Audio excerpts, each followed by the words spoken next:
distracted about how good you were playing.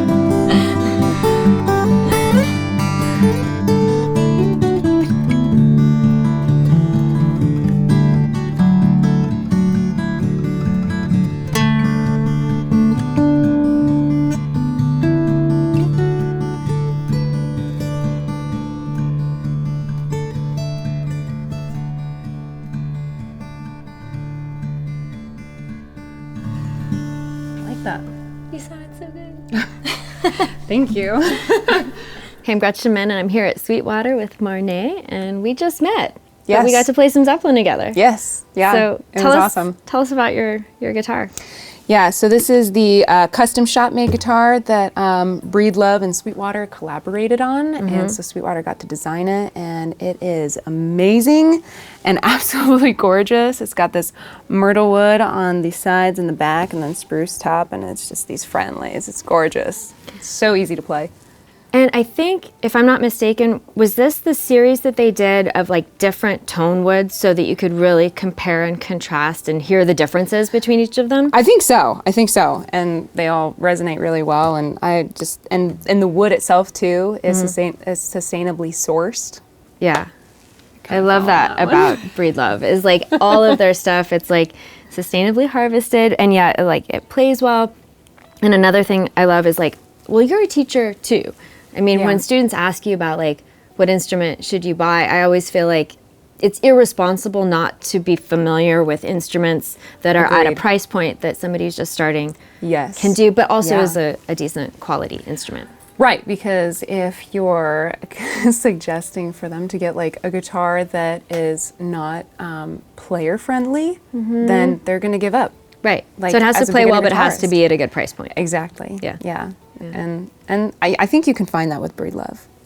Yeah, that's one of the things I love about working with them. Because like I have a custom that's like super nice. Yeah. And like I'm afraid to, travel with it because it's so special. Oh my gosh. But then I have other ones that I pick up and I'm like, wow, this is like, it plays so great. And I'll ask like one of my buddies there and I'm like, how much is this? And they'll tell me, I'm like, no, hey, that's... I know. Okay. I know. Very and affordable. they look so gorgeous.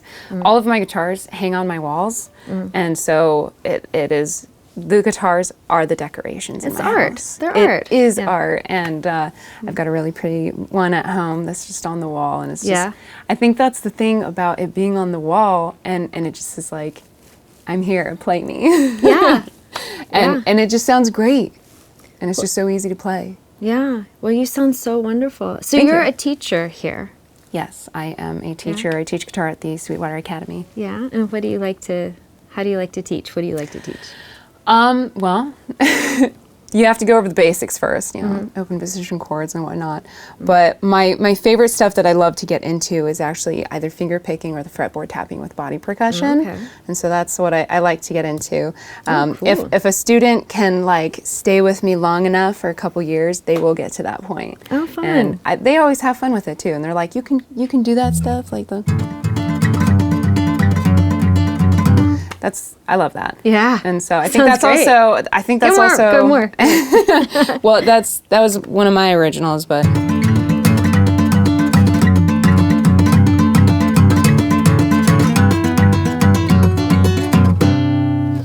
I'm a big fan of Annie McKee and Khaki King, and so I love their like kind of stuff, the body percussion. If I was to play some Annie McKee stuff, I'd have to go into Dad Gad, but that takes so much time. I'm just trying to roll with it. No, I'm a big fan, and that's, I think, why I gravitate to the acoustic so much as well, because body percussion can't be done on an electric necessarily. Yeah. I've tried it. It just doesn't work for some reason. Yeah. But yeah, so, and I love teaching my students that because it's this like new thing that they kind of didn't realize that you could do with your instrument. And out of the box stuff is what I like to do. So, yeah. Now, doing some of that like body percussion stuff, do you notice that you're more particular about the type of woods that guitars have, or you must notice a type of difference? There is a major difference. So the main guitar that I actually have at home is a cedar wood top, which is kind of soft. I've had it for 15 years, but the top of it is actually starting to get cracks.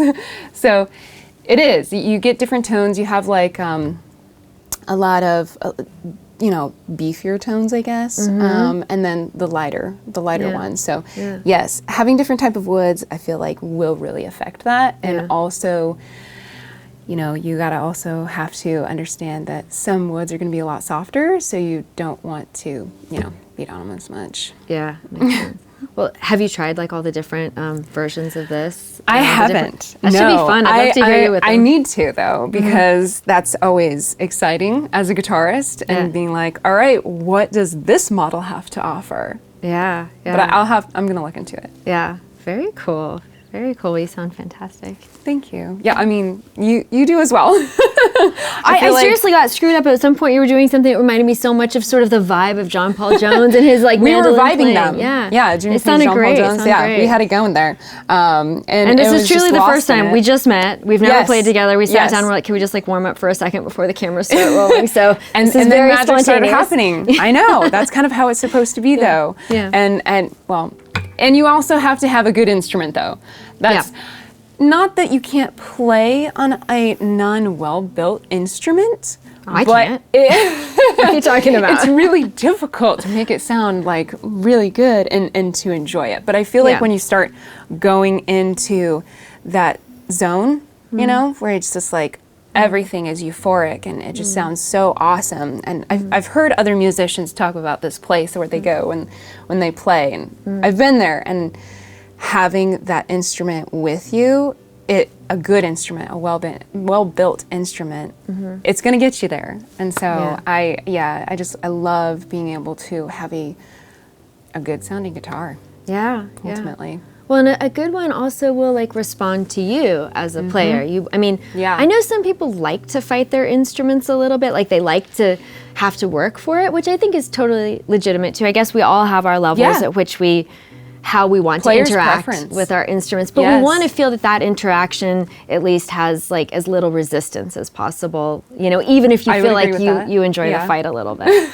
I don't enjoy the fight. I like it to work well, and I like to be able to play for hours and hours on end without feeling like I need to see a surgeon afterwards.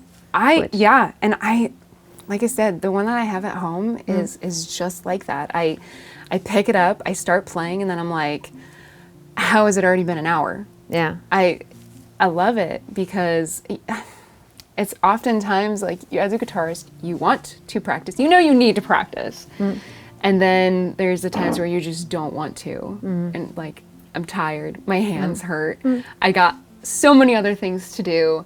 And then you pick up that guitar and then you get lost in it. Yeah. And that's what I love about Breedlove. Do you tell your students to do that? Like just pick it up for 5 minutes a day? Just even sit with it. Yeah. That's what I was told, like going through writer's block and just not wanting to practice at all. And it's like, take your guitar and just sit with it and see what happens. And there's going to be some sort of breakthrough. There always has been for me. And so, just sitting with your instrument. And when you got a guitar in your hands, you go in position and you just play, right? And so I think as long as there's that guitar sitting in your hands, you're gonna start playing it. So it happens, and then you can actually just find yourself hours later and be like, that was fun. I enjoyed that, and then gotta do house chores, right? Yeah.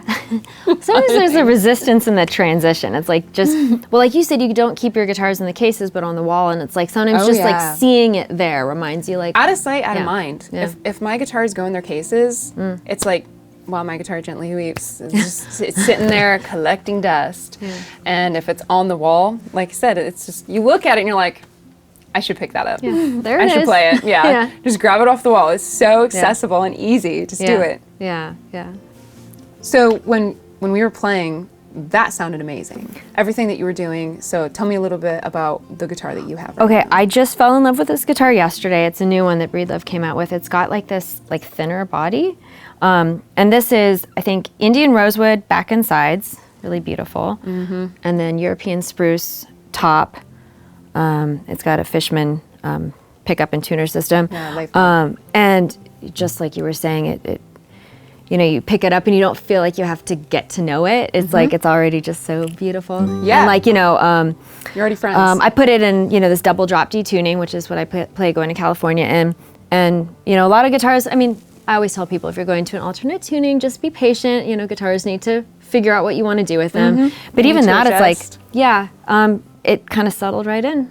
They do. Yeah. And with all those open enough. octaves, it's like, if it's out of tune, it's really bad. Going into alternate tunings with it, it just sticks with it. Yeah. Like oftentimes when you like get other guitars into alternate tunings and they just want to fall out of it. Yeah. No, yeah, they stick. It's really stable. But I have to say that the thinner body is so comfortable. I still feel like it has good enough volume that I was actually trying to like. I can hear you really well. Yeah, probably a little too well. I wish I could have heard you a little bit better, but my sound holds pointed right at you. But yeah, I feel like it's got plenty of volume and it's so comfortable to play. It's just a little less of a shoulder angle. Yeah, it sounded really smooth too. Just when you're going through that, all those notes were super vibrant. Yeah, but they had this like mellow feel to it as well. Yeah. It wasn't tinny or too low. What I love about Breedloves, at least I feel like they're really well balanced. That I can play with fingers, and I don't use nails. You don't use nails either. I do not depend on nails to finger pick. No. I feel like it's so much less stress, right? It is. Like, what if I break one?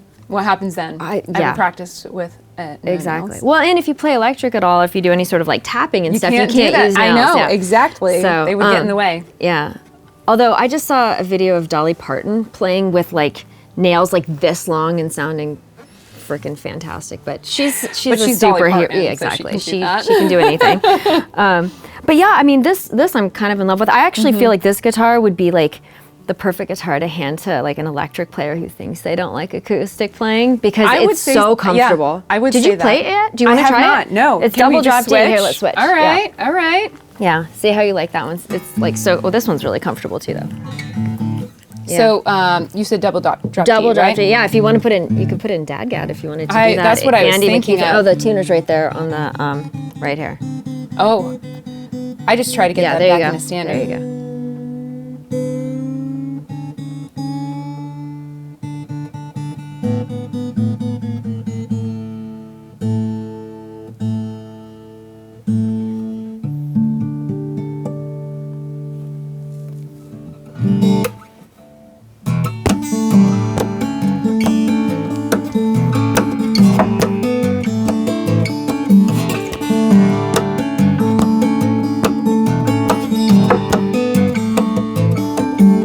Like it's just that'll do. Even if it's like a guitar that you haven't necessarily gotten time to adjust to and play, like it still works with you. It, like you said, it's not a fight. Yeah. So it's like, no, I want to work with you. I want you to sound good because I want you to play. You sound great. I need to hit you up for some lessons on some of that like percussive stuff. I don't know how to do that. Long time just having a big admiration for that style and then just running with it. Yeah. Oh, how cool. Have you met Andy? He's a great player. I haven't. I'm about to do one of his camps. He was doing one at Sweetwater a long time ago, and I totally missed it. But one day, that's like my dream to actually meet him and be able to talk to him. So. Well, he's the nicest guy and such a great player. I have heard that before. Yeah. So. Well, thank you so much for playing with me. It was so lovely to hear you and so inspiring. And man, Breedlove, I feel like really knocked it out of the park with these two. Absolutely. I mean. And what you were talking about, this thin body, that actually really helps because I feel like I'm not having to do this overreach or compensate. I know. I feel like sometimes I'll feel like if I played a lot of hours, the place that I often feel, well, you can, I get the lines here, which, whatever. But sometimes that'll start to hurt. It's and sometimes in the shoulder rotation. Yeah. Yes, absolutely. But it just sinks right in. Yeah. It's really comfortable. Yeah. Well, awesome. So nice to meet you. Yes, I hope we can do this again. Yeah. We should just have a jam session sometime. All the time. All the time. Yeah. Okay. Whenever you're in town. Definitely. Well, thank you, Sweetwater. Thank you, Breedlove. And hopefully we'll be back soon. Yeah, absolutely. Thanks.